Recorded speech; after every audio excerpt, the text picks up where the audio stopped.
John Calvin, Epistolae, episode 54. Nam quia frangi nos in recta et simplici causae actiona desperant, nullum vident melius compendium, quam si principes habeant obnoxios, et quasi vinctam ac alligatam teneant eorum libertatem. As Calvin continues, he's giving a reason to Melanchthon, that's what the quia means, and the nam, for what he has said before. Because they have given up hope, desperant, that we, nos, be broken, frangi nos, that we be broken, or we be conquered, in recta et simplici actiona causae, that we be broken in a straightforward, that's recta, and simple action of the case. That's not a very good translation, but we'll clean it up in a moment. They see nullum melius.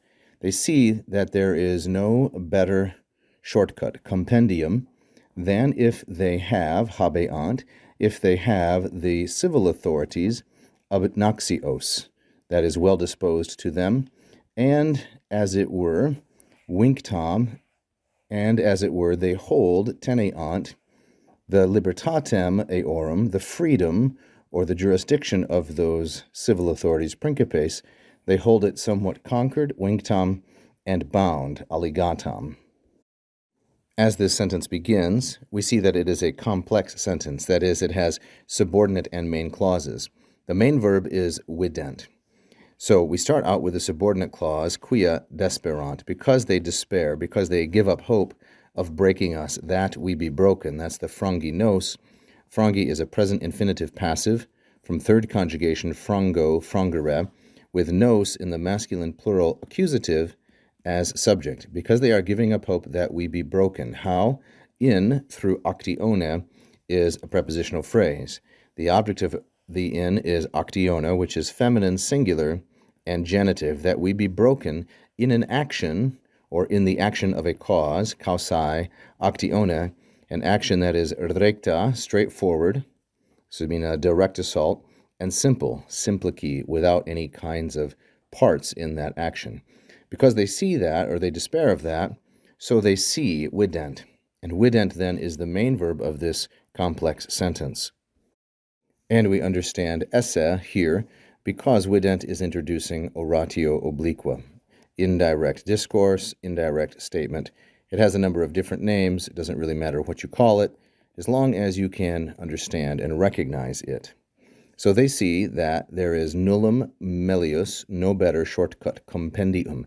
And each one of these is going to be neuter, singular, and accusative as the subject of the infinitive esse in indirect discourse. No better shortcut than if, quam si. So the melius here, the comparative adjective, is answered by quam, which is the adverb of comparison. Then if they have, habeant, so these would be the Roman Catholic opponents of the Protestants, then if they have the magistrates, principes, obnoxios, subordinate or compliant to them. So both principes and obnoxios, masculine plural, and accusative.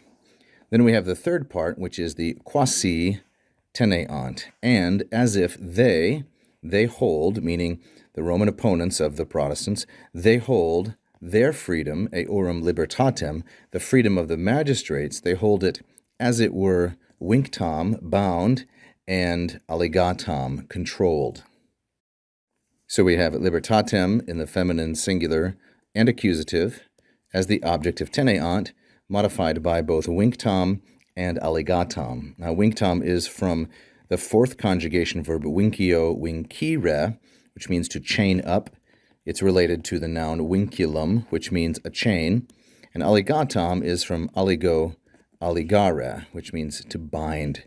So Calvin is describing to Melanchthon what he takes to be the strategy of his Roman Catholic opponents prior to the Council of Trent, that they want to control the magistrates, principes obnoxios. They want to hold them as obnoxios, liable to them or subordinate to them, and keep teneant, the freedom of those magistrates, constrained, bound up, vinctam, and under their influence.